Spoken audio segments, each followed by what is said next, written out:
ഇതുവരെ പൊട്ടിച്ചിട്ടില്ല. അതായത് പള്ളി കമ്മിറ്റിക്ക് അയച്ചേക്കാണ്. ഇതിന്റെ അഡ്രസ് കാര്യങ്ങളുണ്ട്. ചെയർമാൻ പുത്തഞ്ചിറ പടിഞ്ഞാറെ മുസ്ലിം മഹല്ല് ജമാഅത്ത് PO പുത്തഞ്ചിറ, പിന്നെ 650 തൃശ്ശൂർ ജില്ല.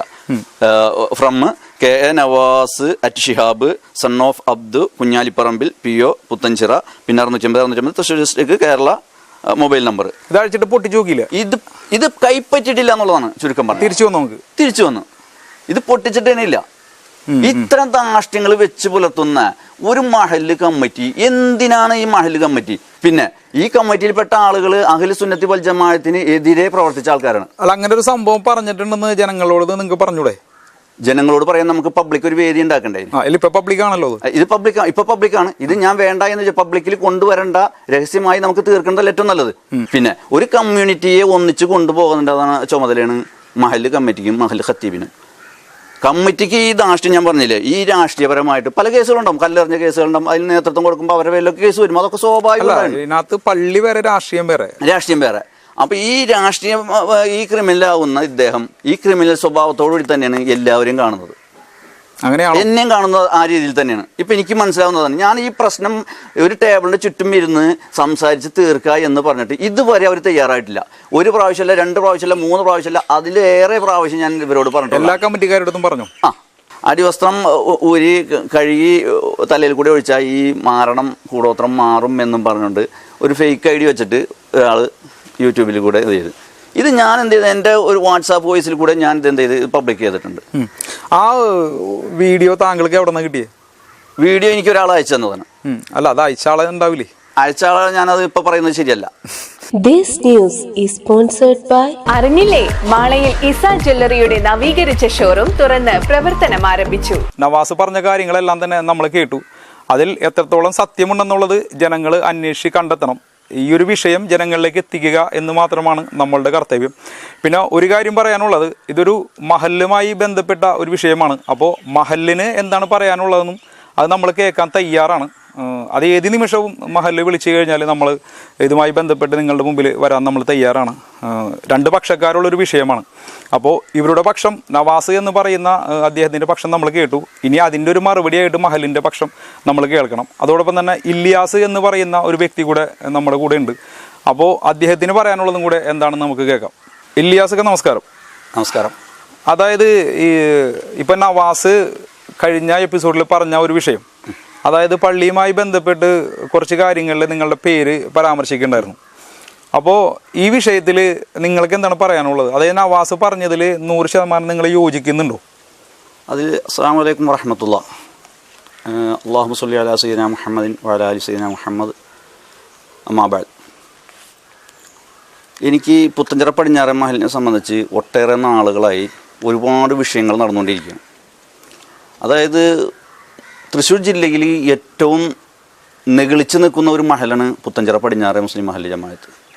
ഈ മഹല്ലിനെ കുറച്ച് നാളുകളായി ഒരു കോക്കസാണ് ഭരിച്ചുകൊണ്ടിരിക്കുന്നതെന്നുള്ളതാണ് അതിൻ്റെ ഒരു യാഥാർത്ഥ്യം. ഈ യാഥാർത്ഥ്യം മനസ്സിലാക്കിക്കൊണ്ട് തന്നെ നമ്മളിതിലൊന്നും പ്രതികരിക്കാതെ കക്കുന്നവർ കക്കട്ടെ വിൽക്കുന്നവർ വിൽക്കട്ടെ എന്നുള്ള ഒരു രൂപത്തിൽ നമ്മൾ മാറി നിൽക്കുകയാണ്. പക്ഷേ ചില കാര്യങ്ങളെ യോജിച്ചു കൊണ്ട് പോകാതെ നവാസ് പറഞ്ഞതിനെ യോജിച്ച് അതിനെ മുന്നോട്ട് കൊണ്ടുപോയില്ല എന്നുണ്ടെങ്കിൽ വരും തലമുറകൾക്ക് പള്ളിയോ അല്ലെങ്കിൽ പള്ളിയുടെ പള്ളിയുമായി ബന്ധപ്പെട്ട് എന്തെങ്കിലും കാര്യങ്ങൾ നടത്താനോ പോകാനോ പറയാനോ ഒന്നും ഒരു സാഹചര്യം ഇല്ലാത്തൊരു ഘട്ടത്തിലേക്കാണ് പുത്തഞ്ചിറ പടിഞ്ഞാറെ മഹല്ല് പോയിക്കൊണ്ടിരിക്കുന്നത്.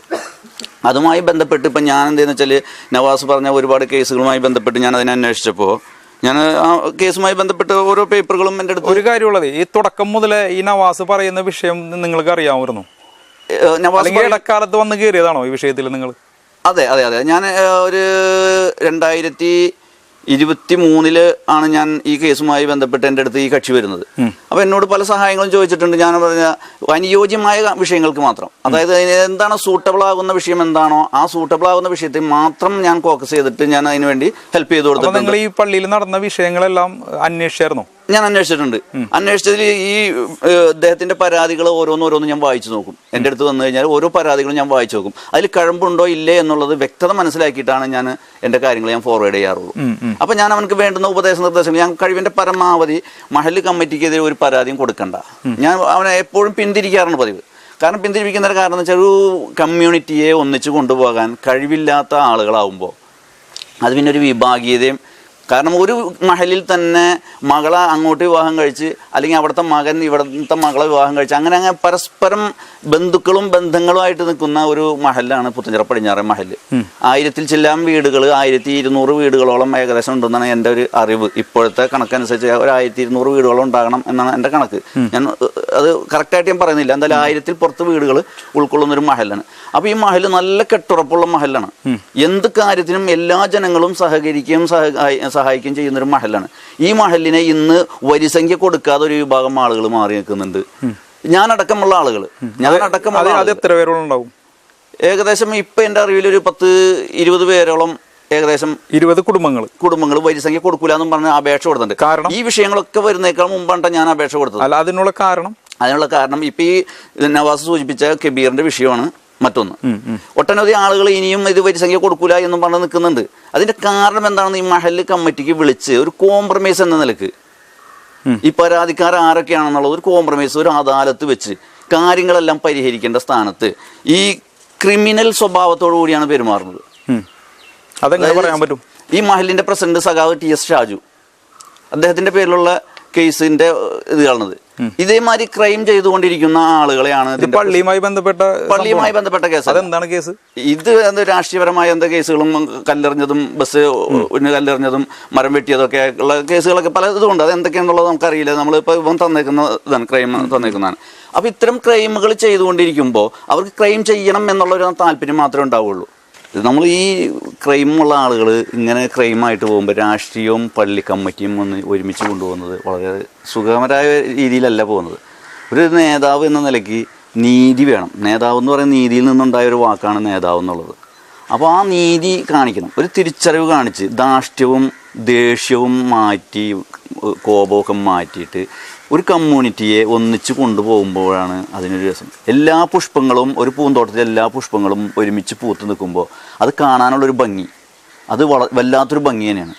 അങ്ങനെ ഒരു കാഴ്ചപ്പാടുണ്ടായാൽ മാത്രമേ നമുക്ക് മുന്നോട്ട് പോകാൻ പറ്റുള്ളൂ. ഈ നവാസ് പറഞ്ഞ വിഷയങ്ങളിലെ ഇല്യാസ് എന്ന് പറയുന്ന വ്യക്തിക്ക് എന്തോരം സ്വാധീനമുണ്ട്? അതായത് ഈ വിഷയത്തിലേക്ക് കടന്നു വരാനായിട്ട്, ഈ വിഷയത്തിലേക്ക് കടന്നു വരാണ്ടായിരുന്നത് ഈ നവാസ് എന്ന് പറയുന്ന കക്ഷിയുടെ മകളുടെ വിവാഹവുമായി ബന്ധപ്പെട്ടിട്ടുള്ള വിഷയത്തിലാണ് ഞാൻ ആദ്യമായി കടന്നു വരുന്നത്. എന്തായിരുന്നത്? മകളുടെ വിവാഹം ആലോചിച്ച് പറഞ്ഞുറപ്പിച്ച് കാര്യങ്ങളൊക്കെ നടത്തി ഇത് കഴിഞ്ഞപ്പോൾ പള്ളിയിൽ നിന്ന് അനുവാദ സർട്ടിഫിക്കറ്റ് കൊടുക്കണം. ഈ അനുവാദ സർട്ടിഫിക്കറ്റിന് അപേക്ഷ വെച്ചിട്ട് കൊടുത്തിട്ടില്ല. അത് കൊടുക്കാതെ ധിക്കാരപരമായിട്ട് കൊടുക്കാതെയാണ്. നവാസ് കൊടുത്ത കേസിൻ്റെ പുറകിൽ കൂടെ പോയിട്ടാണ് അവനെ ദ്രോഹിക്കുന്നത്. കാരണം നവാസ് ഈ കേസ് കൊടുത്തത് വഖഫ് ബോർഡിൽ കൊടുത്തിരിക്കുന്നത് അവിടെ നടക്കുന്ന സാമ്പത്തിക ക്രമക്കേടുകൾ കണ്ടെത്തുന്നതിന് വേണ്ടി മാത്രമാണ്. അതല്ലാതെ അതിപ്പോൾ അന്ന് കൈകാര്യം ചെയ്യുന്ന ആരാണോ, പ്രസിഡൻ്റാണോ, സെക്രട്ടറി ആണോ, ഖജാൻജിയാണോ, അവരുടെ പേരിലായിരിക്കും കേസ് വരിക.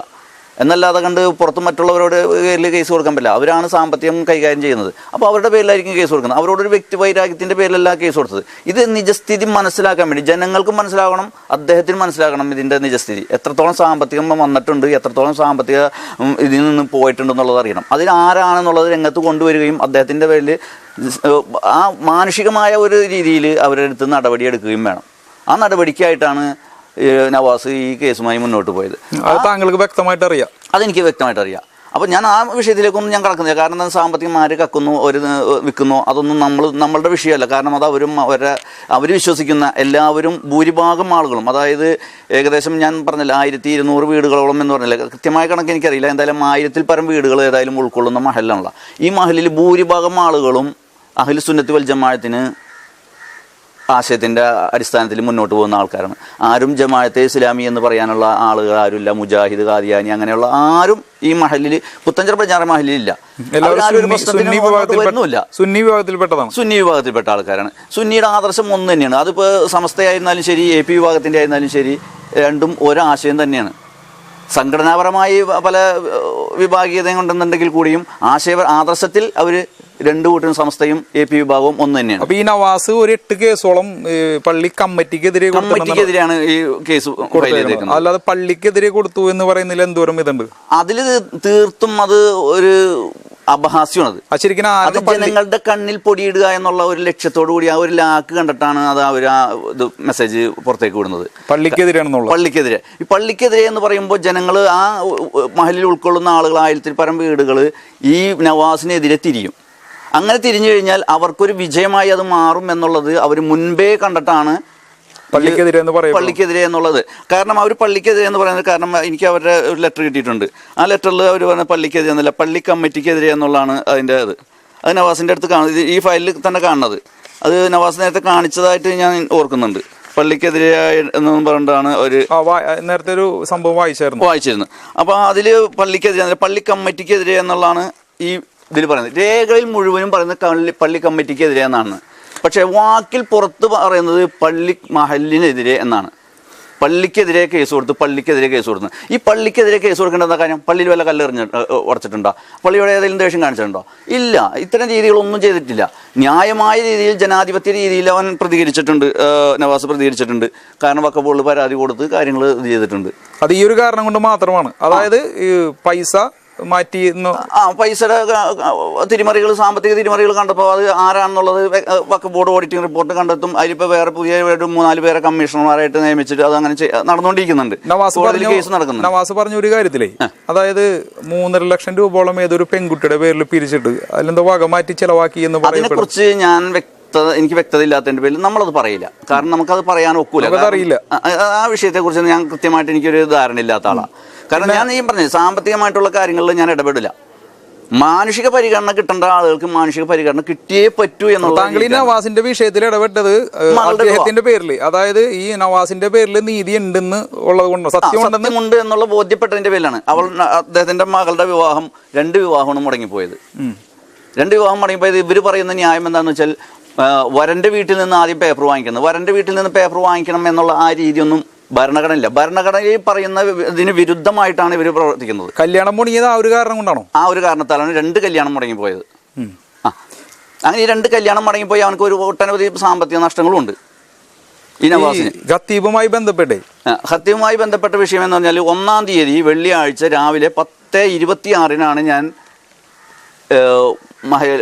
പുത്തഞ്ചിറ പടിഞ്ഞാറൻ മഹലിന്റെ ഖത്തീബിന്റെ റൂമിലേക്ക് ഭാഗത്തേക്ക് ചെല്ലുന്നത്. ഇദ്ദേഹം പള്ളിയിൽ ആരും ഉണ്ടായിരുന്നില്ല. ഞാനും ഈ പറഞ്ഞ കബീർ ഉണ്ടായിരുന്നു. കബീറിന്റെ വിഷയം പറഞ്ഞ ഞാൻ ആമുഖം പറയാതെ കണ്ട് വിഷയത്തിലേക്ക് കടക്കുന്നത്. അപ്പോൾ ഈ കബീറുമായിട്ട് ഞാൻ ചെന്ന്, കാരണം കബീറിനോട് പറഞ്ഞ് ഈ മഹലിൽ ഇങ്ങനെ ലെറ്റർ അടിച്ചിറക്കുന്ന കാര്യങ്ങളൊക്കെ പറഞ്ഞപ്പോൾ ഞാൻ പറഞ്ഞു അതൊന്നും വേണ്ട, അതൊക്കെ നമുക്ക് വഷളാകുന്ന കാര്യങ്ങളാണ്. അതിപ്പോൾ ആരുടെ പേരിലായിരുന്നാലും എന്തായിരുന്നാലും അതൊന്നും നമുക്ക് യോജിച്ച പരിപാടിയല്ല. അതുകൊണ്ട് അത് നമുക്ക് പറഞ്ഞ് മസ്ലഹത്താക്കാം എന്ന് പറഞ്ഞു. പറഞ്ഞ് മസ്ലഹത്താക്കാം എന്ന് ചെന്ന് ഞാൻ എന്ത് ചെയ്തു, 10:30 മണിക്ക് ഞാൻ ഏകദേശം 10:30 മണിയായപ്പോൾ ഞാൻ എന്ത് ചെയ്യുന്നു വെച്ചാൽ ഖത്തീബിനെ കാണാൻ വേണ്ടി ഞാനും കബീറും കൂടി പോവുകയാണ്. ഖത്തീബ് റൂമിലേക്ക് കയറി ഒരു 8 റക്അത്ത് ളുഹ നിസ്കരിക്കേണ്ടതിന് 20 റക്അത്തും 23 റക്അത്തും നിസ്കരിക്കേണ്ട ദൈർഘ്യം ഉണ്ടായിരുന്നു. ഒരു 3/4 മണിക്കൂർ ഞാൻ അവിടെ വെയിറ്റ് ചെയ്ത് 11:15 ഞാൻ തിരിച്ചു വരുന്നത്. നോക്കി നിന്നു. അപ്പോൾ ഒരു 8 റക്അത്ത് നിസ്കരിക്കുന്ന ളുഹ നിസ്കരിക്കുന്ന സമയമാണ്. അപ്പോൾ 8 റക്അത്ത് നിസ്കരിച്ചോട്ടെ എന്ന് വിചാരിച്ചിട്ട് ഞാൻ അദ്ദേഹം അവിടെ ഫോൺ ചെയ്യുന്ന ശബ്ദം ഞാൻ പുറത്തേക്ക് കേൾക്കുന്നുണ്ട്, ജനലിൻ്റെ സൈഡിൽ കൂടെ ഞാൻ കേൾക്കുന്നുണ്ട്. അപ്പോൾ ഞാൻ നിസ്കരിച്ചോട്ടെ എന്ന് ചോദിച്ച് ഒരു 3/4 മണിക്കൂറോളം ഞാൻ വെയിറ്റ് ചെയ്ത് 3 പ്രാവശ്യം ഡോറിൽ തട്ടും ചെയ്ത്. ഇദ്ദേഹം വാതിൽ തുറന്നില്ല. എന്താ നമുക്കറിയില്ല, അത് അദ്ദേഹത്തിൻ്റെ ഇതുമായി.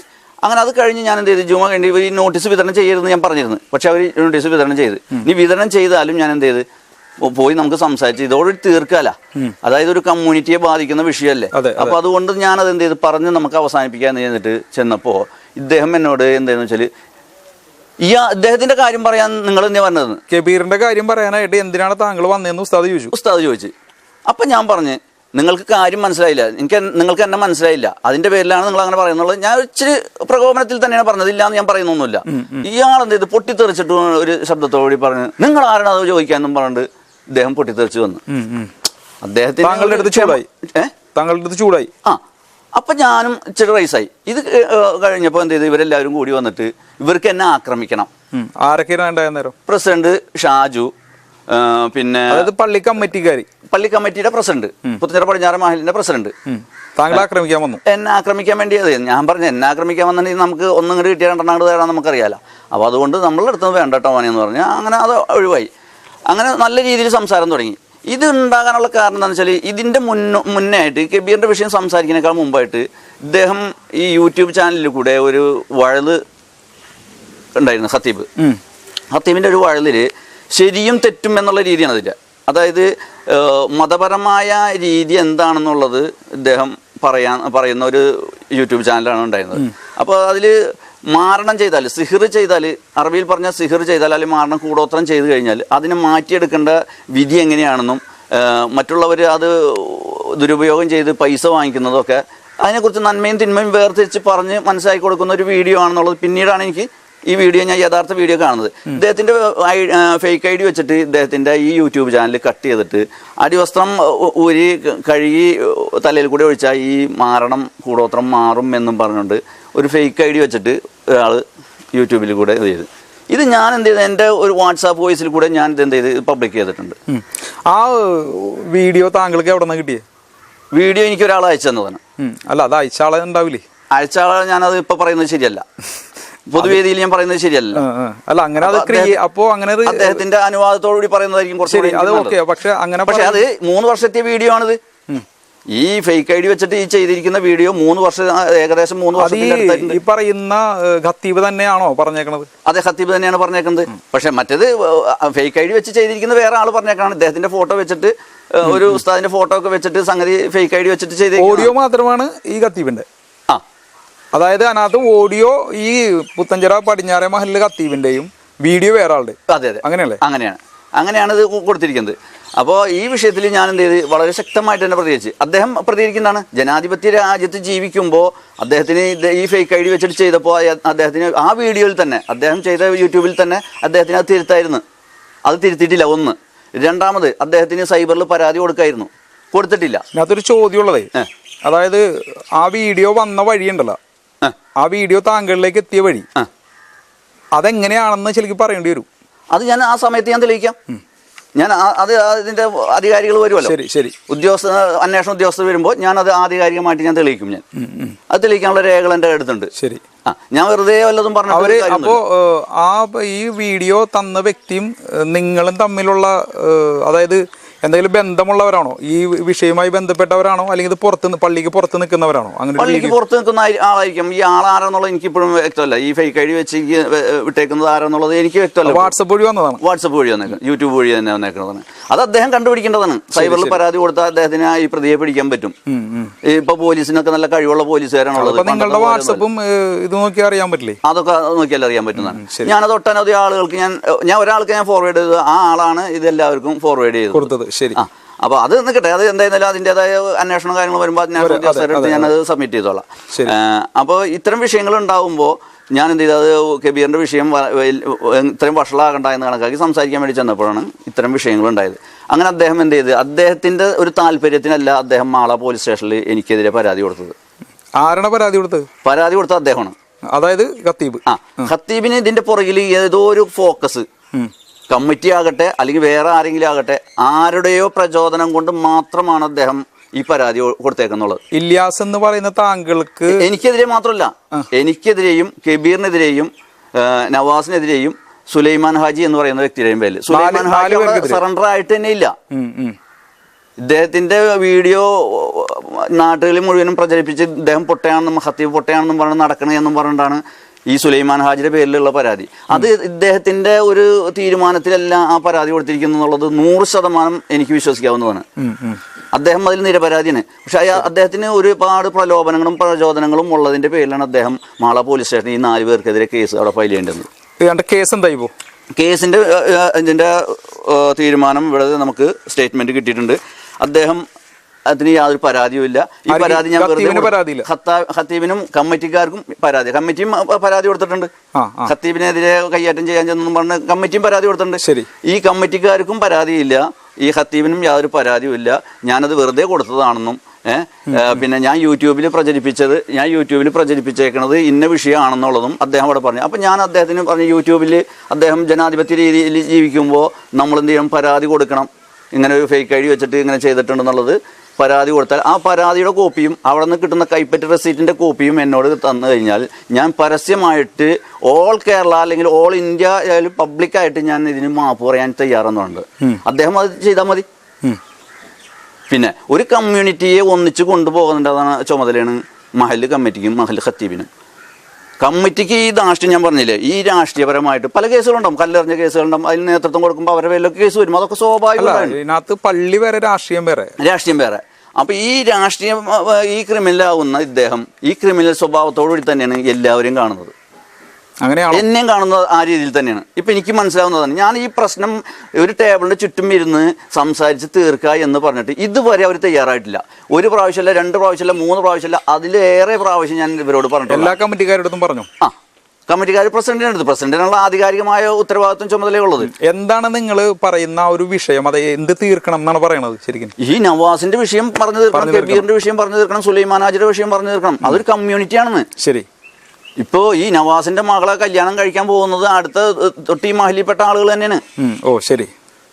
ഈ പ്രതിയായി വരുന്ന സുലൈമാൻ ഹാജിയുടെ മകളെ കല്യാണം കഴിച്ചു മകൻ കെട്ടിയിരിക്കുന്നത് പുത്തഞ്ചിറ പടിഞ്ഞാറ മഹല് വൈസ് പ്രസിഡന്റ്. അതായത് ബന്ധങ്ങൾ ഒരു ചെയിനായിട്ട് പോയിക്കൊണ്ടിരിക്കും. ചെയിൻ എന്ന് പറഞ്ഞാൽ വല്ലാത്തൊരു ചെയിനാണ്. അതായത് നല്ല ഉറച്ച ബന്ധമുള്ള ആളുകൾ തമ്മിൽ ശിഥിലമാകാണ്. ചെറിയ അങ്ങനെ ആവാണ്ടിരിക്കാൻ താങ്കൾ ആകരുതെന്നാ പറയുന്നത്. കെട്ടുറപ്പാണ്, വിട്ടുവീഴ്ചയാണ് കെട്ടുവാഴ്ച. ആ വിട്ടുവീഴ്ച ഉണ്ടെങ്കിൽ മാത്രമേ ഇത് തിരിച്ചറിവില്ലാത്തതിന്റെ പേരിലും ഈ പറഞ്ഞ വിഷയം, അതായത് ഇപ്പോ ഒന്നും കൂടി ചോദിക്കണം, ഇപ്പൊ ഈ പറഞ്ഞ വിഷയം കമ്മിറ്റിനോട് താങ്കൾ പറഞ്ഞ വിഷയം തന്നെയാണോ ശരിക്കും? ഞാൻ പറഞ്ഞു. അതായത് നമ്മൾക്ക് ഒരുമിച്ചിരുന്ന് സംസാരിച്ച് നമുക്ക് തീർക്കാന്ന് ഞാൻ പറഞ്ഞിട്ടുണ്ട്. അപ്പൊ കമ്മിറ്റി ഇതിന് തയ്യാറായില്ല. കമ്മിറ്റി ഇതുവരെ തയ്യാറായിട്ടില്ല. തയ്യാറാകാത്തത് ഈ രാഷ്ട്രീയത്തിന്റെ പേരിൽ തന്നെയാണ്, അല്ലാതെ വേറെ എന്താണ്? അപ്പൊ ഞാൻ പറയുന്നത്, ഒരു നേതാവാകുമ്പോ നീതി വേണമെന്ന്. നീതി ഇല്ലാത്തവൻ നേതാവാൻ നിൽക്കരുത്. അതാരായിരുന്നാലും ശരി.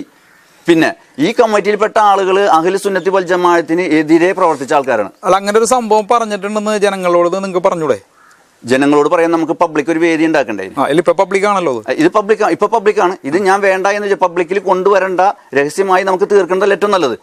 രഹസ്യ സ്വഭാവമുള്ളത് പബ്ലിക്കിൽ കൊണ്ടുവന്ന് അതിനെ പരസ്യമാക്കണേക്കാൾ നല്ലത്, ഒരു വിഴുപ്പലക്കുന്നേക്കാൾ നല്ലത് രഹസ്യമായി ചർച്ച ചെയ്യാൻ ഇതുവരെയും തയ്യാറാകാത്തതിന്റെ പേരിലാണ് ഇപ്പോ ഈ വിഷയവുമായി ബന്ധപ്പെട്ട് നമ്മൾ ഈ ചാനലിൽ വരേണ്ടി വന്നത്. ശരി. അപ്പൊ ജനങ്ങളോട് എന്താണ് ഈ ഒരു വിഷയവുമായി ബന്ധപ്പെട്ട് പറയാനുള്ളത്? ഇത് വെറും ഇവരുണ്ടാക്കുന്ന പക്വതയില്ലായ്മയും വിവരമില്ലായ്മയും വിവേചനമാണ് ഈ കാണിക്കുന്നത്. അത് തീർത്തും ഇത് എനിക്കിപ്പോ മനസ്സിലാവുന്നത് തന്നെയാണ്. സ്വന്തം മഹല് തന്നെയല്ലാന്ന്. ഇപ്പോൾ ഈ പ്രസിഡന്റ് ഷാജുവിന്റെ ജ്യേഷ്ഠൻ കല്യാണം കഴിച്ചിരിക്കുന്നത് തൊട്ടയൽവാസി നിലക്കുള്ള ഒരാളുടെ മകളെയാണ്. ഷാജുവിന്റെ വീടിന്റെ നേരെ പടിഞ്ഞാറ് വീട്ടിലുള്ള പെൺകുട്ടിനെയാണ് പ്രസിഡന്റ് ഷാജുവിന്റെ ജ്യേഷ്ഠൻ കല്യാണം കഴിച്ചിരിക്കുന്നത്. ഇപ്പൊ നിലവിലുള്ള വൈസ് പ്രസിഡന്റിന്റെ മകനാണ് ഈ പള്ളി നിർമ്മിക്കാൻ വേണ്ടി ഇപ്പോഴും വർഷങ്ങൾക്ക് മുമ്പ് 8 ലക്ഷം രൂപ അറബിയുടെ കയ്യിൽ നിന്ന് വാങ്ങി കൊണ്ടുവന്ന് കൊടുത്തതാണ് ഈ സുലൈമാൻ ഹാജി. ഇപ്പൊ ഈ പ്രതിയായിട്ട് വന്നിരിക്കുന്ന സുലൈമാൻ. അതായത് കേസും പ്രശ്നങ്ങളും വേണ്ടാന്ന് നിങ്ങൾ നേരിട്ട് സംസാരിച്ചിട്ടുണ്ട്? നമ്മൾ സംസാരിച്ചിട്ടുള്ള വിഷയമാണ്. ഇതിന് ഇവർ തയ്യാറായി വരാത്തത് മാത്രമേ ഉള്ളൂ. ഈ കേസുമായി മുന്നോട്ട് പോകണം എന്ന് തന്നെയാണ് ഇവരുടെ ഉദ്ദേശം. ഇവരുടെ ലക്ഷ്യം അത് തന്നെയാണ്. ഞങ്ങൾ എന്തായിരുന്നാലും വഴങ്ങൂല, ഞങ്ങൾക്ക് വഴങ്ങാൻ പറ്റൂല എന്നുള്ളതിൽ മാത്രമാണ്. ആ ധാർഷ്ട്യം മാറ്റിയാൽ സംഗതി ഈ പ്രശ്നം അവസാനിച്ച്. നവാസ് എന്ന് പറയുന്ന വ്യക്തി 8 കേസ് കൊടുത്തിട്ടുണ്ട്. പക്ഷെ പള്ളി കമ്മിറ്റി അദ്ദേഹത്തിനെതിരെ കേസൊന്നും കൊടുത്തിട്ടില്ല. ആകെ ഒരു കേസ് കൊടുത്താണ്. മുമ്പ് ഇവര് പൊതുയോഗത്തിൽ ഒരു ചെറിയൊരു അടിപിടി ഉണ്ടായിരുന്നു. അല്ല, അപ്പൊ നിങ്ങൾക്കൊരു സംഭവം, അതായത് ഒന്നും കൂടെ പള്ളിക്കാരോട് സമീപിച്ചിട്ട് ഈ കേസുകളെല്ലാം ഞങ്ങൾ പിൻവലിക്കുക, മറ്റുള്ള കാര്യങ്ങൾ നിങ്ങൾ ചെയ്യാൻ തയ്യാറാണോ എന്ന് ഒരിക്കൽ കൂടി ചോദിച്ചൂടെ? അതായത് ഈ നവാസ് ഏതെങ്കിലും ഒരു ലെറ്റർ കൊടുത്താൽ ഇവർ സ്വീകരിക്കുന്ന ഒരു പ്രശ്നമില്ല. ഭരണഘടനയിൽ ഈ ലെറ്ററിന് വന്നു കഴിഞ്ഞാൽ 10 രൂപ 5 രൂപ ഈടാക്കാവുന്ന സംവിധാനങ്ങളും ഭരണഘടനയിൽ എഴുതി വെച്ചിട്ടുണ്ട്.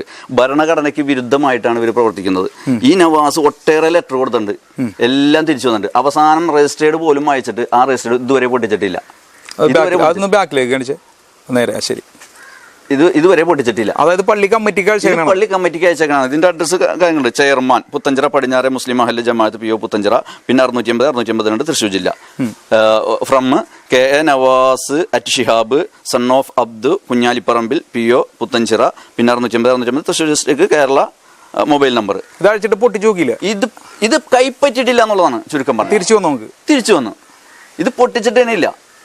ഇത്തരം ധാർഷ്ട്യങ്ങൾ വെച്ച് പുലർത്തുന്ന ഒരു മഹല്ല് കമ്മിറ്റി എന്തിനാണ്? ഈ മഹല്ല് കമ്മിറ്റി, മഹല്ല് സംവിധാനം എന്ന് പറയുന്നത് മുസ്ലിം സമുദായത്തിന്റെ ഉന്നമനത്തിനും പുരോഗതിക്കും വേണ്ടിയുള്ളതാണ്, അല്ലാണ്ട് മഹല്ല് ഭരിക്കാനല്ല. മഹല്ല് ഭരിക്കൽ അവിടുത്തെ പള്ളിയിൽ ഉസ്താദ് തന്നെ നോക്കിക്കോളും, കാര്യങ്ങളൊക്കെ നോക്കിക്കോളും. അവർക്ക് അതിന് ഒരു നിശ്ചിത ശമ്പളം കൊടുത്തു കഴിഞ്ഞാൽ അവർ നോക്കാവുന്ന കാര്യങ്ങളല്ലേ ഉള്ളൂ. അതായത് ഭരണകർത്താക്കളൊന്നും വേണ്ട ഇത് വേണമെന്നൊന്നുമില്ല. ഇത് തലയിൽ ഏറ്റുപിടിച്ച് വെക്കേണ്ട വിഷയമൊന്നുമല്ല. ഞാൻ പറഞ്ഞത് ഇത് ഇസ്ലാം മതത്തിൻ്റെ ബാലപാഠം പോലും അറിയാത്ത ആളുകൾ ഇത് അവരുടെ കയ്യിൽ ഏൽപ്പിക്കേണ്ടി വന്നത് എന്താണെന്ന് വെച്ചാൽ ഇവിടെ ഈ പുത്തഞ്ചിറ പടിഞ്ഞാറൻ മഹലിലെ ജനങ്ങൾ തന്നെയാണ് ഏൽപ്പിച്ചത്. അത് ഞാൻ അവരെ കുറ്റം പറയല്ല. പക്ഷെ അത് നോക്കിയും കണ്ടും വളരെ വീക്ഷണത്തോടു കൂടി ചെയ്യേണ്ടതായിരുന്നു. ഇത് മുൻഗാമികളായ ആളുകൾ ഒട്ടനവധി പ്രയാസങ്ങൾ അനുഭവിച്ച് അവർ ഉപ്പുകല്ല് കടിച്ച് പിടിച്ച് ഇതിനു വേണ്ടി സമ്പത്ത് ശേഖരിച്ച് ഉണ്ടാക്കി വെച്ചൊരു പള്ളിയിലേക്ക് അള്ളാഹുവിൻ്റെ ഭവനം എന്ന് പറയുന്നത് ഇതിലാർക്കും അധികാരം പറയാനില്ല. ഇത് അള്ളാഹുവിൻ്റെ ഭവനമാണ്, ഏകനായ ദൈവത്തിൻ്റെ ഭവനമാണ്. ഈ ഭവനത്തിന് ഒരാൾക്കും അവകാശം പറയാനില്ല. ഞങ്ങളാണ് ചെയ്തതെന്ന്. അങ്ങനെയാണെങ്കിൽ ഈ മഹലിന് അധികാരം പറയാം. ഇപ്പോൾ പ്രതിയായി വന്നിരിക്കുന്ന സുലൈമാൻ ഹാജിക്ക് അധികാരം പറയാം. അദ്ദേഹം ഒട്ടനവധി കഷ്ടപ്പെട്ടിട്ടുണ്ട് ആ മഹലിന് വേണ്ടി, ആ മഹലിൻ്റെ നിർമ്മാണത്തിന് വേണ്ടി. അതായത് അന്ന് വരിസംഖ്യ എന്ന് പറയുന്നത് 1 രൂപ 2 രൂപ ഉള്ള കാലഘട്ടത്തിലാണ്. അന്നാണ് 8 ലക്ഷം രൂപ ഈ മഹല് ഈ പള്ളി നിർമ്മിക്കാൻ വേണ്ടി അദ്ദേഹം ചെയ്യുന്നത്. ഇപ്പോഴാണല്ലോ സാമ്പത്തികം നമ്മുടെ നാട്ടിലൊക്കെ അവൈലബിൾ ആയത്. നിങ്ങളുടെ കൂടെ എത്ര പേരുണ്ട് ശരിക്കും ഇപ്പോൾ ഈ ഒരു വിഷയമായി? എൻ്റെ കൂടെ ഞാൻ ആരെയും വിളിക്കാറുമില്ല, എനിക്ക് ആവശ്യമില്ല. ഞാൻ ഇപ്പോഴും സത്യത്തിന് നിരക്കാത്ത ഒരു കാര്യം നമ്മൾ ചെയ്യാറില്ല. ഞാൻ ഇപ്പോഴും ഈ ഷാജുവിനോടൊക്കെ വളരെ എനിക്ക് നല്ല താല്പര്യമുള്ള ആളാണ്. കാരണം അവനൊക്കെ ഇതിൽ നല്ല രീതിയിൽ പ്രവർത്തിക്കുന്ന അവനൊക്കെ തന്നെയാണ് വേണ്ടത്. ഇതിന് ഞാൻ പറഞ്ഞു മഹലിലെ ഖത്തീബും മാറണ്ട, കമ്മിറ്റി മാറണ്ട. പക്ഷെ അവർ വിട്ടുവീഴ്ചക്ക് തയ്യാറായി. എന്ത് പ്രശ്നം ഉണ്ടെങ്കിലും വിട്ടുവീഴ്ചയില്ലായ്മ, തിരിച്ചറിവില്ലായ്മ, അതാണ് ഇതിൽ ഏറ്റവും വലിയ വിഷയം. പിന്നെ ഇതിൻ്റെ പുറകിൽ ഏതോ ഒരു കോക്കസ് വർക്ക് ചെയ്യേണ്ടെന്നുള്ളതാണ് എനിക്ക് തോന്നുന്നത് ഇപ്പോൾ. കാരണം അല്ലെങ്കിൽ ഇത്രയും ബലപ്പെടുത്തുന്ന ഒരു ബലത്തിൻ്റെ ആവശ്യം എനിക്ക് തോന്നുന്നില്ല. കാരണം എന്താണെന്ന് വെച്ചാൽ ഇത്രയും മസിൽ പിടിച്ച് നിൽക്കുന്നതിൻ്റെ കാരണം എന്താണെന്നുള്ളത് എനിക്ക് മനസ്സിലാവണില്ല. ഈ മസിൽ പിടുത്തത്തിൻ്റെ ഒരു ആവശ്യമില്ല, മസിൽ പിടുത്തത്തിൻ്റെ ഒരു ആവശ്യം എനിക്ക് തോന്നുന്നില്ല. കാരണം നല്ല രീതിയിൽ പോകുന്ന ആളുകളാണ്. ഇപ്പോൾ കഴിഞ്ഞ ദിവസം ഖത്തീബ് മഹൽ കമ്മിറ്റിയും പരാതി കൊടുത്തപ്പോൾ മാളയിൽ നിന്നിട്ട് നല്ല രീതിയിലാണ് ഞങ്ങൾ സംസാരിച്ച് അവിടെ നിന്ന് പോകുന്നത്. ഞാൻ അപ്പോഴും ഞാൻ പറഞ്ഞു ഇതൊരു വട്ടമേശ സമ്മേളനം നടത്തിയാൽ തീരാവുന്ന വിഷയങ്ങളെ. നിലവിൽ ഖത്തീബ് കൊടുത്ത പരാതി പിൻവലിച്ചു. അത് അവർ പറഞ്ഞ് ഞങ്ങൾക്ക് കേസില്ലാന്നും പറഞ്ഞ് ഞങ്ങൾ വെറുതെ കൊടുത്തതാണെന്നും ഞങ്ങൾ അപായപ്പെടുത്താൻ വേണ്ടി കൊടുത്താണെന്നൊക്കെ പറഞ്ഞുള്ള സ്റ്റേറ്റ്മെന്റ് ഇതിന്റെ അകത്തുണ്ട്. അപ്പൊ ഈ കമ്മിറ്റിനോടും ഇപ്പൊ നിലവിലുള്ള പടിഞ്ഞാറ് മഹൽ കമ്മിറ്റിനോടും നാട്ടുകാരോടും ഇതുമായി ബന്ധപ്പെട്ട് എന്തായാലും നാട്ടുകാർക്ക് ഈ വിഷയങ്ങൾ അറിയാലോ. നാട്ടുകാർക്ക് എല്ലാവർക്കും അറിയില്ല, എല്ലാവർക്കും അറിയാൻ വേണ്ടിയാണ് ഇപ്പൊ ഈ മീഡിയാസിലേക്ക്. ഇതുമായി ബന്ധപ്പെട്ട് എന്താണ് അവരോട് രണ്ടു കൂട്ടരോട് അവസാനമായിട്ട് ഇല്യാസ് എന്ന വ്യക്തി പറയാനുള്ളത്? രണ്ടു കൂട്ടർ മഹൽ ഖത്തീബ് എന്ന നിലക്ക് അദ്ദേഹം ഒരുപാട് പക്വതയോടുകൂടി പെരുമാറുന്നതാണ്. അദ്ദേഹത്തിന് ഇച്ചിരി പക്വത കുറവുണ്ട്. ഞാൻ പക്വത പഠിപ്പിക്കല്ല അദ്ദേഹത്തിന്. ഞാൻ ഈ വിഷയം സംസാരിക്കാൻ വേണ്ടി ചെന്നപ്പോൾ അദ്ദേഹം സംസാരിക്കേണ്ടത് ഇങ്ങനെയല്ലായിരുന്നു. അദ്ദേഹത്തിൻ്റെ ടോക്ക് മാറിയത് കൊണ്ടാണല്ലോ ഞാൻ അങ്ങനെ അങ്ങോട്ട് പറയേണ്ടി വന്നത്. അല്ലെങ്കിൽ ഞാൻ അങ്ങോട്ട് അങ്ങനെ പറയേണ്ടി വരില്ല. എന്നെ നിങ്ങൾക്ക് തിരിച്ചറിയില്ല എന്ന് പറഞ്ഞതിൻ്റെ കാരണം എന്താണ്? അദ്ദേഹത്തിൻ്റെ വാക്കുകൊണ്ടാണല്ലോ ഞാൻ അങ്ങനെ പറയാൻ വേണ്ടി വന്നത്. ഇപ്പോൾ താങ്കൾ തന്നെ എന്നോട് നല്ല രീതിയിൽ സംബോധന ചെയ്യുകയാണെന്നുണ്ടെങ്കിൽ ഞാൻ ആ രീതിയിൽ തന്നെയല്ലേ സംബോധന ചെയ്യുള്ളൂ. എൻ്റെ സംസ്കാരം അനുസരിച്ച് ഞാൻ അങ്ങനെ ചെയ്യാൻ പാടുള്ളൂ. അത് ചെയ്തില്ല. അദ്ദേഹം അത് ചെയ്തില്ല. അദ്ദേഹം പൊട്ടിത്തെറിക്കുകയാണ് ചെയ്തത്. ഈ പൊട്ടിത്തെറി കേട്ടിട്ടാണ് തൊട്ടടുത്ത് നിൽക്കുന്ന ആളുകൾ എന്താണ് വിഷയം എന്നുള്ളത് പൊട്ടിത്തെറിക്കാൻ തക്ക വിധത്തിൽ താങ്കളുടെ വശത്ത് നിന്ന് എന്തെങ്കിലും ഒരു പ്രകോപനപരമായ എന്റെ ഭാഗത്തൊന്നുമില്ല. ഞാൻ ഈ വിഷയം പറഞ്ഞു തീർക്കാൻ വേണ്ടി ചെല്ലുന്നതല്ലേ. അല്ലാണ്ട് അയാളെ തല്ലാനാണെന്ന് ഞാൻ തല്ലിട്ട് തന്നെ പോരുള്ളൂ, കൊല്ലാനെനിക്ക് കൊന്നിട്ട് തന്നെ പോരുള്ളൂ. ഞാൻ എന്റെ ഉദ്ദേശം അങ്ങനെ വിഷയം പറഞ്ഞു തീർക്കാൻ വേണ്ടി വിഷയം പറഞ്ഞു തീർക്കൽ മാത്രമേ ഉള്ളൂ. അങ്ങനെയാണെങ്കിൽ എനിക്ക് രാവിലെ പോകേണ്ട കാര്യം ഉണ്ടായിരുന്നില്ലല്ലോ. ഞാൻ ഈ ജുമയ്ക്ക് മുമ്പായിട്ട് വെള്ളിയാഴ്ച 1-ാം തീയതി വെള്ളിയാഴ്ച ജുമയ്ക്ക് മുമ്പ് 10:30 മണിക്ക് ഞാൻ അവിടെ ചെല്ലേണ്ട കാര്യമില്ല. കാരണം ഇങ്ങനെ ഈ ഒരു വിഷയം നമ്മുടെ മഹലിൽ ഞാൻ ഉൾപ്പെടുന്ന മഹലിൽ ഇങ്ങനെ ഒരു വിഷയം ഉണ്ടാകരുത് എന്ന് കണക്കാക്കിയിട്ട് തന്നെയാണ് ഞാനിത് വിഷയം തീർക്കാന്നുള്ളതെന്ന്. അദ്ദേഹം കഥ തുറന്നില്ല. രണ്ടാമത് ജുമയ്ക്ക് ശേഷം ഞാൻ ചെന്ന് ഇനിയും ഇത് വെച്ച് ഇത് വലുതാക്കിയിട്ട് കാര്യമൊന്നുമില്ല. ഈ വിഴുപ്പലക്കൽ കുറേ നാളുകളായാലും തുടങ്ങിയിട്ട്. അപ്പോൾ ഈ വിഴുപ്പലക്കണ്ട. ഇപ്പം ഇത് ഒരു മഹലിൻ്റെ മുന്നത്തെ ഒരു പ്രസിഡൻ്റായിരുന്നു ഷിഹാബ് സഖാഫി എന്ന് പറയുന്നത്. അദ്ദേഹത്തിൻ്റെ പേരിലാണ് ഈ പണത്തിൻ്റെ ആരോപണം ഉണ്ടാക്കിയേക്കുന്നത്. അദ്ദേഹം പൈസ എടുത്തിട്ടുണ്ട്, എടുത്ത പൈസ തിരിച്ചു കൊടുത്തിട്ടുമുണ്ട്. ശരിക്കും ആ വിഷയം അവിടെ കഴിയേണ്ടതല്ലേ? അത് ആ വിഷയം അത് അല്ലെങ്കിലും വഖഫ് ബോർഡിലേക്ക് ഈ കേസ് പോകേണ്ട കാര്യമൊന്നും ഉണ്ടായിരുന്നില്ല. പക്ഷേ ഇത് പറഞ്ഞു തീർക്കാത്തതിൻ്റെ പേരിലാണ് നവാസ് ഈ കേസിനുമായി ബന്ധപ്പെട്ട് പോയത്. ഇതിക്ക് മുമ്പ് കല്ലറയ്ക്കൽ സുലൈമാൻ എന്ന് പറയുന്ന ഒരു വ്യക്തി മഹൽ കമ്മിറ്റിക്കെതിരെ പരാതി കൊടുത്തിട്ടുണ്ടായിരുന്നു. ആ മഹൽ കമ്മിറ്റി പരാതിക്ക് അദ്ദേഹത്തിന് അനുകൂലമായി വിധിയായി. പള്ളി കമ്മിറ്റി അതിൽ പരാജയപ്പെട്ടിട്ട് അന്നേരം തന്നെ എന്തെങ്കിലും അവരുടെ ഏതെങ്കിലും ആളുകളുടെ കുറവുണ്ടായിരിക്കാം. ചിലപ്പോൾ അതൊക്കെ പലരും അങ്ങോട്ടും ഇങ്ങോട്ടൊക്കെ ഓരോരുത്തരെയും കുറ്റപ്പെടുത്തി സംസാരിക്കുന്നുണ്ട്. അതൊക്കെ എന്തോ ആവട്ടെ, അതൊക്കെ അവർക്ക് തന്നെ അറിയാവുന്ന കാര്യങ്ങളാണ്. ഞാൻ പറയാം, അതൊക്കെ പരാജയപ്പെട്ട സ്ഥിതിക്ക് അവർക്ക് ഒരു അപ്പീൽ പോകേണ്ട ചുമതല കൂടി ഉണ്ടായിരുന്നില്ല. കേസിൽ വിജയിക്കാതിരിക്കട്ടെ ചെയ്യട്ടെ. ആ അപ്പീൽ പോലും ഇവർ പോയിട്ടില്ല. ഇനി ഈ മഹലിലേക്ക് വരുന്ന ലെറ്ററുകൾ സ്വീകരിച്ചു കഴിഞ്ഞാൽ മഹലിലേക്ക് 10 രൂപ റെസിപ്റ്റ് എഴുതി കിട്ടൂലേ, 30 പൈസയല്ലേ വഖഫ് ബോർഡിലേക്ക് ടാക്സ് ആയിട്ട് പോകുള്ളൂ, ബാക്കി 9 രൂപ 70 പൈസ മഹലിലേക്ക് കിട്ടൂലേ. എന്തുകൊണ്ട് ഇവർ സ്വീകരിക്കുന്നില്ല? എന്തുകൊണ്ട് കൈപ്പറ്റ് കൊടുക്കുന്നില്ല? കൈപ്പറ്റ് കൊടുത്താൽ അവർക്ക് കച്ചറക്കൊട്ടയിൽ ഇടാൻ പറ്റില്ല. അതുകൊണ്ട് തന്നെയാണല്ലോ ഇത് കൊടുക്കാത്തത്. അപ്പം ഇവരെ ദുഷ്ടലാക്ക്, ഈ ദുഷ്ടലാക്കിനെ മാറ്റിക്കൊണ്ട് ഒരു കമ്മ്യൂണിറ്റിയെ എല്ലാ നിലയ്ക്കും ഏത് നിലയ്ക്കും അവരെ ഒത്തൊരുമിച്ച് കൊണ്ടുപോകേണ്ട ചുമതല കമ്മിറ്റിക്കുണ്ട്. അത് പറഞ്ഞ് മനസ്സിലാക്കി കൊടുക്കേണ്ടത് ഖത്തീബിനുണ്ട്. ഇപ്പോൾ താങ്കൾ നോക്കിക്കാണുന്നത്, അതായത് ആരുടെ പക്ഷത്തല്ല താങ്കൾ നിൽക്കുന്നത്. ഞാൻ ഒരാളെ പക്ഷം കൂടില്ല, എനിക്ക് ആരെയും ഒന്നും വേണ്ടതാണ്. ഇത് നേരെ ഡയറക്റ്റ് ആയിട്ട് ഈ പറഞ്ഞ പ്രസിഡന്റിന്റെ അടുത്തും കമ്മിറ്റിക്കാരുടെ അടുത്തും താങ്കൾ നേരിട്ട് പറഞ്ഞിട്ടുണ്ട് ഈ വിഷയങ്ങളെല്ലാം. കമ്മിറ്റിക്കാരുടെ അടുത്ത് എല്ലാവരുടെ അടുത്തും പറഞ്ഞിട്ടില്ല. കമ്മിറ്റിക്കാരുടെ അടുത്ത് ഇവരുടെ അടുത്ത് പറയാൻ ചെന്ന് കഴിഞ്ഞാൽ അടിക്കാൻ ചെന്ന് മറിക്കാൻ ചെന്ന് പറഞ്ഞിട്ട് കേസ് കൊടുക്കും. നമ്മൾ അതിന് വേണ്ടി അങ്ങോട്ട് പോകണം. അവിടെ ചെല്ലുമ്പോൾ അവർ നേരെ ഓപ്പോസിറ്റ് ആവുകയും ചെയ്യും. എങ്കിലും പ്രസിഡന്റായിട്ട് സംസാരിച്ചിട്ടുണ്ട്. പ്രസിഡന്റായിട്ട് ഞാൻ വളരെ വ്യക്തമായി സംസാരിച്ചിട്ടുണ്ട്. ഞാൻ ഈ തീർത്തു കൊടുക്കുക, ഷിഹാബ് സക്കാഫിയുടെ കേസ് കോടതിയിൽ നിൽക്കുന്നതിൻ്റെ പേരിൽ, അത് സാമ്പത്തിക ഇടപാടായതിൻ്റെ പേരിൽ, അത് നമുക്ക് പിന്നീട് നമുക്ക് ആലോചിക്കാം. ഈ കേസ് 3 പേരുടെ കേസ് ഞാൻ പറഞ്ഞ് സെറ്റിൽ ചെയ്ത് തരാമെന്ന് പറഞ്ഞു. അതായത് ഈ നവാസിന്റെ വിഷയവും കബീറിന്റെ വിഷയവും സുലൈമാൻ ഹാജിയുടെ വിഷയം നമുക്ക് പറഞ്ഞ് തീർക്കാവുന്ന വിഷയമുള്ളൂ. അതൊരു 15 മിനിറ്റ് സമ്മതിച്ചിട്ടില്ല, ഇതുവരെ മുന്നോട്ട് വന്നിട്ടില്ല. ആ മുന്നോട്ട് വരാത്തതിൽ ദുരൂഹതകൾ നമുക്ക് ഏറെയുണ്ട്. അവിടെയാണ് ദുരൂഹത വർദ്ധിക്കുന്നത്. നിങ്ങൾ ശ്രമം നടത്തി? നമ്മൾ ശ്രമം നടത്തിയിട്ടുണ്ട്. ഇപ്പോഴും നമ്മൾ ശ്രമം നടത്തിക്കൊണ്ടിരിക്കുന്നത്. കാരണം ഇനിയിപ്പോൾ ഇന്ന് റംസാനാണ്, പെരുന്നാളാണ് വരുന്നത്. ഈ ഖത്തീബ് പോകണമെന്ന് ഞാൻ ഇപ്പോഴും പറഞ്ഞില്ല. ഈ ഖത്തീബ് ഇവിടെ നിലനിൽക്കുക തന്നെ വേണം. അതേമാതിരി ഈ കമ്മിറ്റിയും നല്ല രീതിയിൽ പോകണം. ഈ കമ്മിറ്റിയും നിലനിൽക്കണം. അതാണ് നമ്മളുടെ ആശയം. അല്ലാതെ ഞാൻ അദ്ദേഹം പോകണമെന്നോ അല്ലെങ്കിൽ അവർ പോകണമെന്നോ ഞാൻ പറയാം. അപ്പം നിങ്ങൾക്ക് നമ്മൾക്ക് അന്നൊരു മനസ്സിലായ കാര്യം, കമ്മിറ്റി നിലനിന്നാലും കുഴപ്പമില്ല, ഖത്തീബ് ഇരുന്നാലും കുഴപ്പമില്ല, അവിടെ നടക്കുന്ന വിഷയങ്ങളൊന്നും മാറി കിട്ടിയാൽ മതി. വിഷയങ്ങൾ മാറ്റി കിട്ടണം. അതായത് വിഷയം എന്ന് വെച്ചാൽ ജനങ്ങളുടെ വിഷയം, എൻ്റെ വിഷയം ഞാൻ എൻ്റെ വീട്ടിൽ എൻ്റെ കാരണന്മാരോട്, എൻ്റെ പ്രായത്തിൽ എൻ്റെ കാരണന്മാരോട് പറയും. കമ്മിറ്റിയോട് ഖത്തീബിനോട് നമുക്ക് വ്യക്തിപരമായിട്ട് ഒരു വൈരാഗ്യമില്ല. ഇവരോട് പറയാൻ ചെന്നാൽ ഇവർക്ക് അത് കേൾക്കാനുള്ള ഒരു മനസ്സ് അവർ കാണിക്കുന്നില്ല. അതെന്തുകൊണ്ടാണെന്നുള്ളത് ഇവർ വ്യക്തമാക്കണം. അതാണ് നിങ്ങൾക്ക് ദുരൂഹത തോന്നുന്നത്. അതാണ് ദുരൂഹത. ഇവർ ഈ കേസ് കൊടുക്കുന്നതിൻ്റെ കാരണം എന്താണ്? കേസിൻ്റെ മേലെ കേസ്, കേസിൻ്റെ മേലെ കേസ്, ഓരോ കേസുമായിട്ട് പോകുന്നത് എന്താണ് കാരണം? ഇപ്പോൾ വഖഫ് ബോർഡിൽ കേസ് കൊടുത്തു. വഖഫ് ബോർഡിൽ കേസ് കൊടുത്തപ്പോൾ എന്ത് ചെയ്യുന്നു വെച്ചാൽ, നവാസിൻ്റെ മകളുടെ വിവാഹത്തിന് സർട്ടിഫിക്കറ്റ് കൊടുത്തില്ല. മകളുടെ വിവാഹത്തിന് സർട്ടിഫിക്കറ്റ് കൊടുക്കാണ്ടായപ്പോൾ വീണ്ടും വഖഫ് ബോർഡിലേക്കും മനുഷ്യാവകാശ കമ്മീഷനിലേക്കും ന്യൂനപക്ഷ കമ്മീഷനിലേക്കും പോയി. മനുഷ്യാവകാശ കമ്മീഷനിൽ നിന്നും ന്യൂനപക്ഷ കമ്മീഷനിലും വഖഫ് ബോർഡിൽ നിന്നും അതിന് വ്യക്തമായ നീതി അവനക്ക് ലഭിച്ചു. നവാസ് എന്ന കക്ഷിയെ മഹല്ലംഗം എന്ന നിലയ്ക്ക് മാറ്റി നിർത്താനോ അകറ്റി നിർത്താനോ അവൻ്റെ പ്രശ്നങ്ങളിൽ പങ്കുകൊള്ളാതിരിക്കാനോ പാടില്ല എന്ന് പറഞ്ഞിട്ട് വഖഫ് ബോർഡും മനുഷ്യാവകാശ കമ്മീഷനും ന്യൂനപക്ഷ കമ്മീഷനും റിപ്പോർട്ട് കൊടുത്തു. പിന്നെ അടി കിട്ടിക്കഴിഞ്ഞിട്ട് പിന്നെ പറഞ്ഞിട്ട് കാര്യമില്ല. അടി കിട്ടിയതിന് ശേഷമല്ലേ പരിഹാരം ഉണ്ടാവുള്ളൂ. അടി കിട്ടുന്നതിനേക്കാൾ മുമ്പ് പരിഹാരം ഉണ്ടാവില്ല. അപ്പോൾ അത് കല്യാണം മുടങ്ങിപ്പോയപ്പോൾ അവൻ വഖഫ് ബോർഡിനെയും മനുഷ്യാവകാശ കമ്മീഷനെയും പോയി. അത് കഴിഞ്ഞ് ഒരു കാര്യം കൂടി ഉള്ളത്, അതായത് ലാസ്റ്റ് ഇപ്പോൾ എന്തായാലും നിങ്ങൾ ഇതൊരു ഒത്തീർപ്പാക്കാൻ നിൽക്കുന്ന ഒരാളല്ലേ, നമ്മളിത് കോംപ്രമൈസിൽ മീഡിയയിലൂടെ അല്ലെങ്കിൽ ഇത് വഷളാവും. കാരണം ഇനി ഇതിനേക്കാൾ വലിയ വിഷയങ്ങൾ ഇനിയും വരും.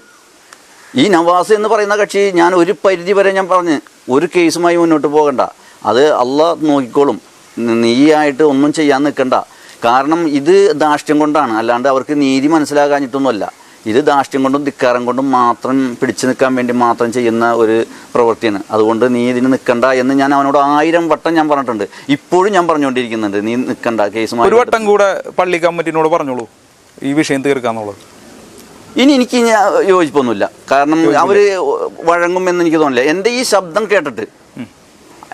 ശബ്ദം കേട്ടിട്ട് ഈ വോയിസ് കേട്ടിട്ട് അവർക്ക് താല്പര്യമുണ്ടെങ്കിൽ എന്നെ ഏത് സമയത്ത് വിളിച്ചാലും ഈ വിഷയത്തിന് വേണ്ടി എത്ര നട്ടപ്പാതിരാക്കായിരുന്നാലും എത്ര രൂപ നഷ്ടം വന്നാലും ഞാനതിന് തയ്യാറായി നിൽക്കും.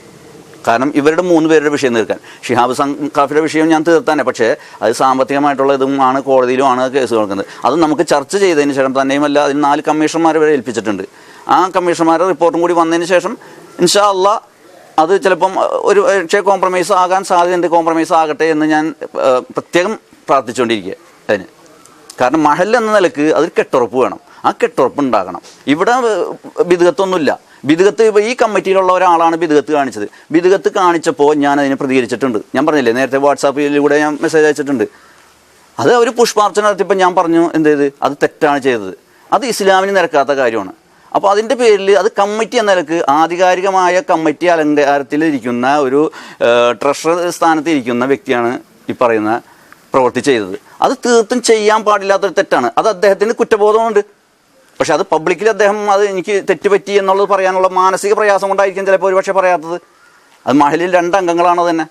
അത് ഞാൻ പേരെടുത്ത് വേണമെന്നുണ്ടെങ്കിൽ പേരെടുത്ത് പറയാം, എനിക്ക് കുഴപ്പമൊന്നുമില്ല. മഹലിലെ സെക്രട്ടറി ഖജാൻജി എന്ന് പറയുമ്പോൾ അത് എല്ലാവർക്കും പറഞ്ഞതുകൊണ്ട് കാര്യമില്ലല്ലോ. ഇല്ല, അവർ തെറ്റ് തിരുത്തലാണ് അവരുടെ ചുമതല. അവർക്കത് കുറ്റബോധമുണ്ട്. മറ്റൊന്ന് ഞാൻ പറയാതിരിക്കാൻ പറ്റില്ല, എൻ്റെ ജ്യേഷ്ഠനാണ് ഈ പ്രവൃത്തി ചെയ്തത്. അവർക്ക് 3 പേർക്കും കുറ്റബോധമുണ്ട്. ഞാൻ ഈ വോയിസ് വിട്ടിട്ട് ഈ വോയിസ് അവർ കേട്ടിട്ട് ഇതുവരെ പ്രതികരിച്ചിട്ടില്ല. കാരണം പ്രതികരിക്കാത്ത അവർക്ക് കുറ്റബോധം വന്നതിൻ്റെ പേരിലാണ്. അവർ ചെയ്ത് തെറ്റാണെന്ന് അവർക്ക് ബോധ്യം വന്നതിൻ്റെ പേരിലല്ല അവർ പ്രതികരിക്കാത്തത്. അപ്പോൾ ഈ മഹലിൽ ഈ ബിദ്അത്ത് കൊണ്ട് നടക്കുന്നത് അത് ശരിയല്ല. അതിന് കൂട്ടു നിൽക്കാനും പാടില്ല. അതിനൊരു കോക്കസ് തന്നെ ഇവിടെ ഉണ്ട്, നമുക്ക് മനസ്സിലാവുന്നതാണ്. അവരെന്നിട്ട് പറയുന്നത് ഞങ്ങൾ അഹ്ലു സുന്നത്തി വൽ ജമാഅത്തിന്റെ ആൾക്കാരാണ്. അവരൊരു അഹ്ലു സുന്നത്തി വൽ ജമാഅത്തിന്റെ ആളുകളും അല്ല. അപ്പോൾ നമുക്ക് അവസാനിപ്പിക്കാൻ സമയമായി. അവസാനമായിട്ട് എന്താണ് താങ്കൾക്ക് പറയാനുള്ളത്? അപ്പോൾ ഈ ശബ്ദം കേട്ടിട്ട്, ഈ വീഡിയോ കണ്ടിട്ട്, അല്ലെങ്കിൽ ഈ യൂട്യൂബ് ചാനൽ, ഈ വാർത്താ ചാനൽ കണ്ടിട്ട് അവർക്ക് ഒരു മനസ്സിന് ഒരു അലിവ് വന്നിട്ട് മഹലിൻ്റെ കെട്ടുറപ്പിന് വേണ്ടിയല്ലേ എന്ന് വിചാരിച്ചുകൊണ്ട് അവർ ഇതിനു വേണ്ടി വളരെ എത്ര പ്രയാസങ്ങളുണ്ടെങ്കിലും ആ പ്രയാസങ്ങളൊക്കെ മാറ്റി നിർത്തിക്കൊണ്ട് ഇത് വളരെ നല്ല രീതിയിൽ സംസാരിച്ച് തീർക്കാൻ വേണ്ടി അവർ തയ്യാറാകണമെന്നാണ് എൻ്റെ ഒരു അപേക്ഷ. മഹൽ അംഗം എന്നതൊക്കെ എൻ്റെ അപേക്ഷ. അറിഞ്ഞില്ലേ, മാളയിൽ ഇസ ജ്വല്ലറിയുടെ നവീകരിച്ച ഷോറൂം തുറന്ന് പ്രവർത്തനം ആരംഭിച്ചു. അപ്പൊ നമ്മുടെ ലൊക്കേഷൻ വരുന്നത് മാള KSRTC ബസ് സ്റ്റാൻഡിന് ഓപ്പോസിറ്റ് ആയാണ്.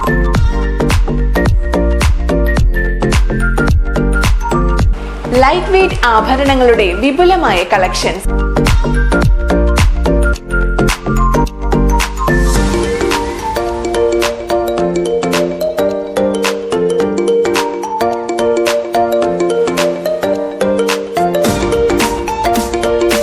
വെള്ളി ആഭരണങ്ങളുടെ വിപുലമായ ശേഖരം, എല്ലാവിധ സ്വർണ്ണാഭരണങ്ങളും ഏറ്റവും കുറഞ്ഞ പണിക്കൂലിയിൽ. ഇസ ജ്വല്ലേഴ്സിൽ നിങ്ങളുടെ പഴയ സ്വർണ്ണാഭരണങ്ങൾക്ക് പരമാവധി വില ലഭിക്കുന്നു. മാത്രമല്ല, പണയത്തിലിരിക്കുന്ന സ്വർണ്ണാഭരണങ്ങൾ പരമാവധി വിലക്കെടുത്ത് വിൽക്കാൻ സഹായിക്കുന്നു.